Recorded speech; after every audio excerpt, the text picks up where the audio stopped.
Cities would be terrorized by the cruel intruder from the past. Populations crazed and panicked with fear by its destructive force. Impossible, unbelievable, fantastic. But I tell you, it could happen. It could happen. It could happen. It could happen. Yes, it could happen. Bedwetters, pearl clutchers, panic. These are words you've probably heard a lot in Democratic circles lately. But the question is simple. Should we? Is it time to get really, really worried, to freak out, to pull out our hair? Well, there's really only one way to address that.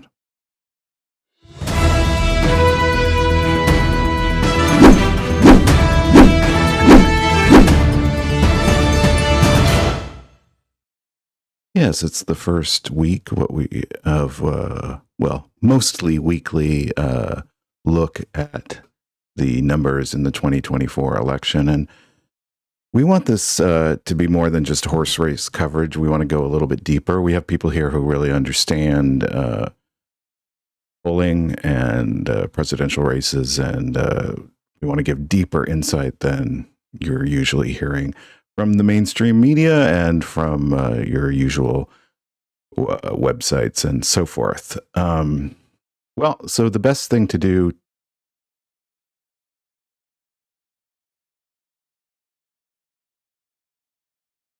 So let's just start by taking a look at some numbers.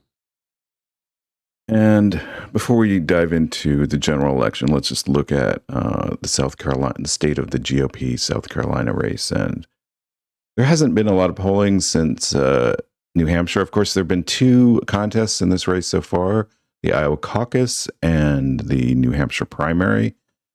Donald Trump won both of them, but with showings that were surprisingly weaker than his pseudo-incumbent status would suggest. And so he is right now, the last poll had him 26 ahead, and Haley at around 32. I don't know that we can trust that number a great deal. And there's still quite a bit of time before the South Carolina Republican primary. That's going to be on February 24th. All right, so not much to see there, but let's jump on over to the general.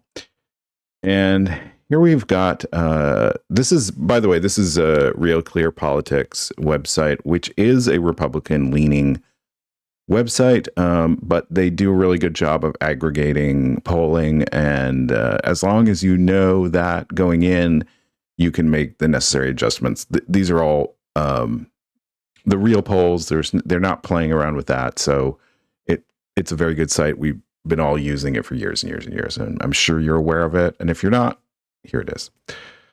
As we see, despite the fact that people are freaking out, Donald Trump is only ahead by 2.1, which is well within the margin of error of most polls. And we even have Biden doing quite well in the most recent Quinnipiac poll, which had him at 6 ahead and at 50. And 50 is always a great place to be in polls, because if you are holding 50 and plus one vote, there's nowhere for your competitor to go.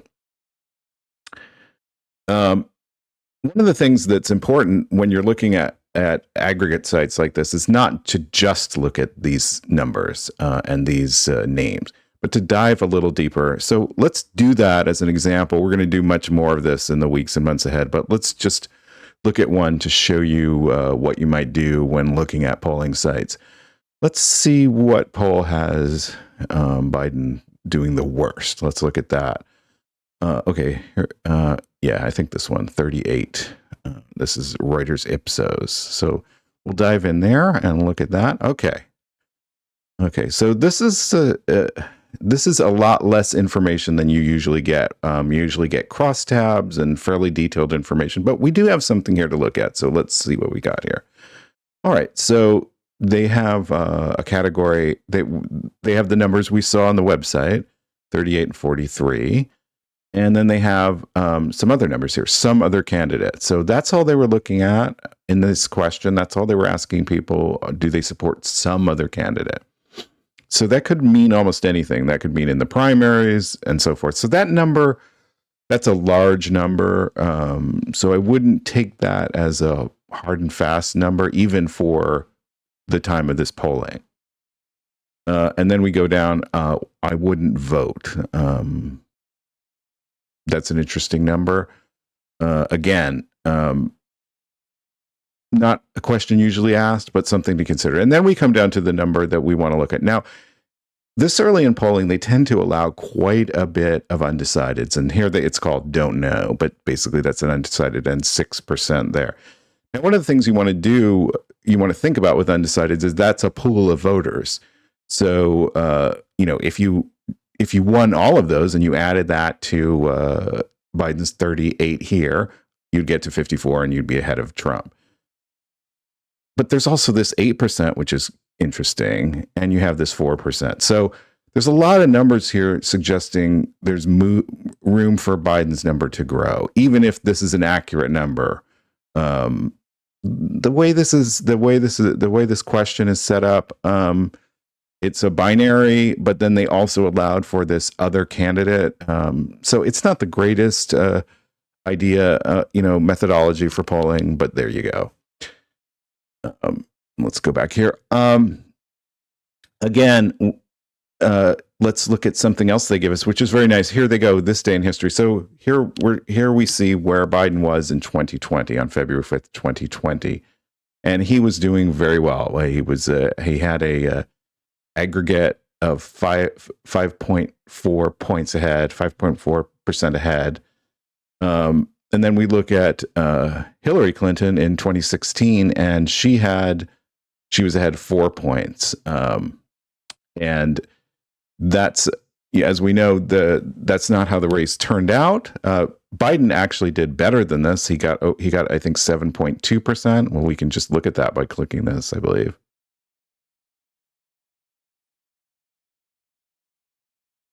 Yeah, 7.2%. You can see it right there. That clicks us right through. And then if we go back, okay, and with Hillary Clinton, although she lost, as we know, she did do fairly well so 3.2. So it's not that far off. That's the number she actually got. And so remember, she did win the popular vote.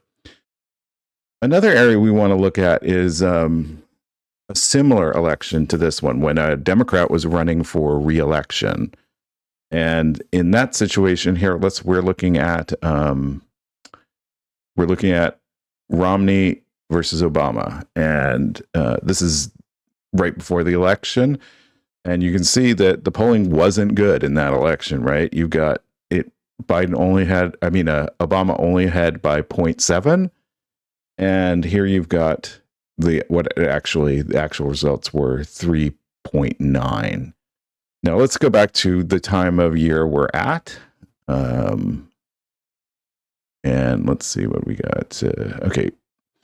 It's right around here, right? Okay, so here we are right around here. Now, at this point, Obama is very much in control of the race. But you have to remember, this was also a period where Romney had yet to sew up the nomination.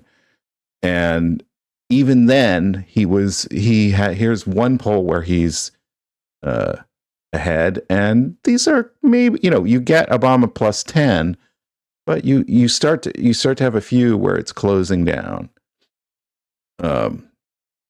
And let's zip on over to,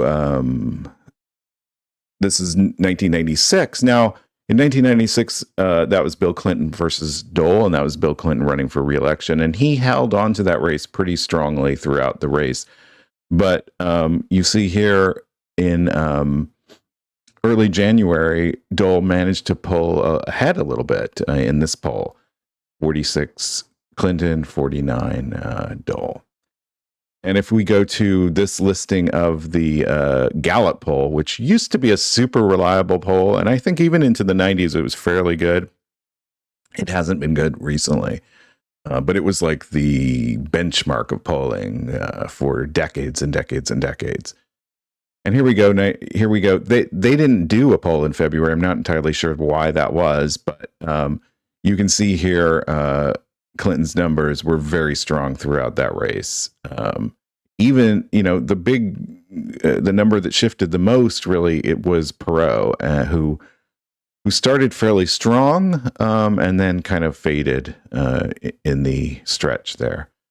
And in a lot of these polls, Clinton is at 50. He didn't quite do 50 in the final race, but he was very close to that, despite him facing two opponents. And let's see what else were we. Yeah.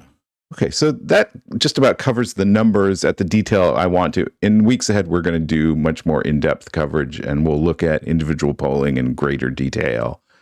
Right now, we just wanted to introduce you to the way we're doing this and give you a sense of what we have to say about the numbers at this date. So those are the results, and we're going to be looking much more deeply, as I said, in the weeks and months ahead.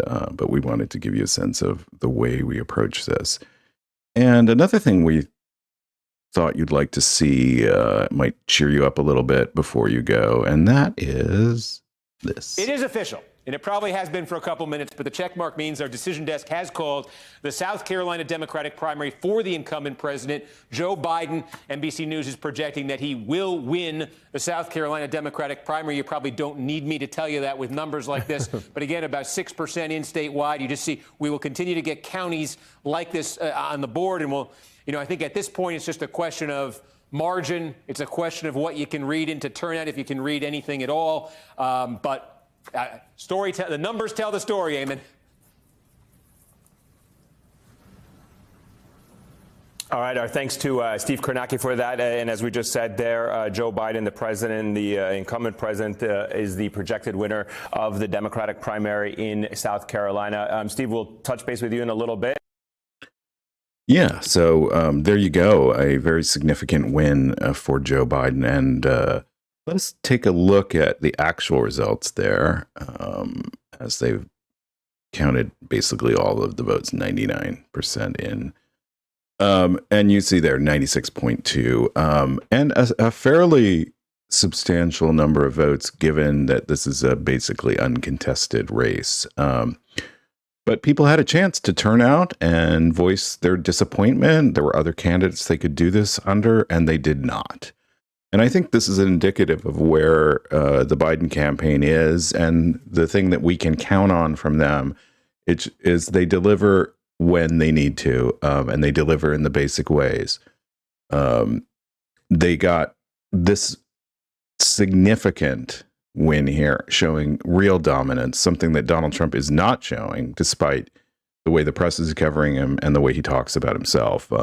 He's struggling in the 50s, and not doing much better than that. So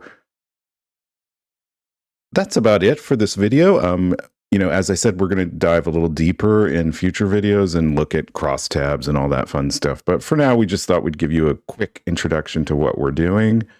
And before we go, let's talk about the question, should you panic? Well, obviously you shouldn't panic. It is a tight race. If you want to be concerned, but put that concern into action. And one of the ways you can put that concern into action is to stop on over to our website, which is permanentmajority.us. And first off, go up to the little icons up here, see, and join all of our social media. We really need that. And then before you go, don't forget the handy dandy donate button. And there you go. And we know you want to donate, and it's all set up for you there. Very quick, very easy, very secure. And we'd love you to do that. So also before you go, please hit that like button. It's very important, and we need subscribers. Please subscribe, and then ringling the dingling bell, because you want to get the notifications of all of our videos. And one more thing, just as you're wrapping up here and finishing listening to us, why not watch this little thing? Are you ready? Mm-hmm. Now, after last night's results, Trump and his Republican Party have lost the elections in 2017, in 2018, in 2019. Hold on, let's see. Does it end there? No, they lost also in 2020. They lost in 2021. There has to be a win for Republicans sometime soon because they keep going back to Donald Trump. Well, so maybe they won in 2020. No. Trump Republicans lost in 2022, and they lost in 2023. It does seem like the Republican Party generally has a real problem with winning.